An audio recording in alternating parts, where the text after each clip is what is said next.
Карасов Анас Амирович, я художник. Я хочу представить сегодня серию из 2 картин, посвященных Павлу Петровичу Бажову. Я очень люблю этого нашего уральского писателя, уникального писателя, который единственный, наверное, из писателей создал вот серию сказов, посвященных Уралу, уральскому быту, труженикам. Вот. И очень хорошо описал не только всю жизнь этих людей, ихнюю работу, труд, вот, но описал в очень поэтической форме, в форме сказа. И вот эти сказы как раз меня как-то вдохновили на несколько картин. Это пока несколько картин, потому что серия будет продолжаться. У меня есть задумки и по другим сказам. Вот. Но сегодня я предоставляю вот как раз две работы по его сказам. Это «Золотой волос» и вторая картина – это «Серебряные копытца». Обе картины я решил сделать не в виде просто иллюстрации, а образ самого сказа хотелось передать.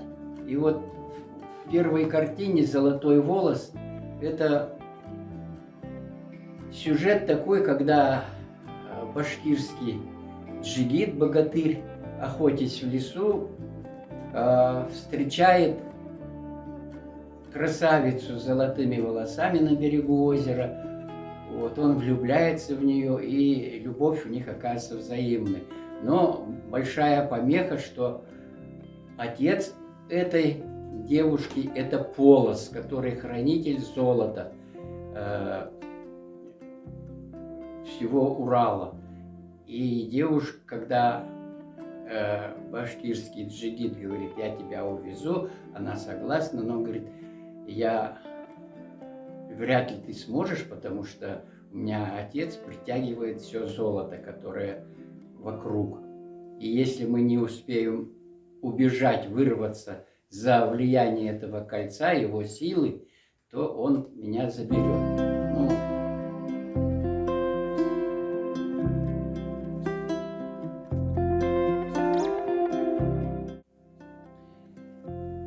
Перед вами вторая картина из серии Бажова – это «Серебряные копытца». Наверное, один из самых поэтических и самых таких красивых его сказов. И многие даже, я вот по Екатеринбургу знаю, что многие, даже вот кафе было «Серебряные копытца». В этой картине я решил немножко подойти нетрадиционно к этому сказу. Обычно всегда изображают обязательно серебряные копытца этого козлика с серебряными золотыми рожками, серебряными копытцами, Дарену. Вот. И какование, конечно, обычно всегда существует, но обязательно и кот. Я решил вот 2 основных момента: это козлика, серебряного копытца и котика, убрать немножко с этого сюжета и оставить, суть картины, суть сказа. Суть, в общем-то, не в серебряном копытце и не в коте, который любит Дарену, там Дарена любит его, и спасает, и бережет, вот. А в том, что добро человека всегда оплачивается. Вот. И вот доброе отношение к коту, допустим, доброе отношение к Акаване, к сиротке, которая жила в тяжелых условиях, в другой многодетной семье, где ее плохо кормили. Вот. Он забирает ее к себе, и она начинает наконец-то более-менее оживать вместе с котом.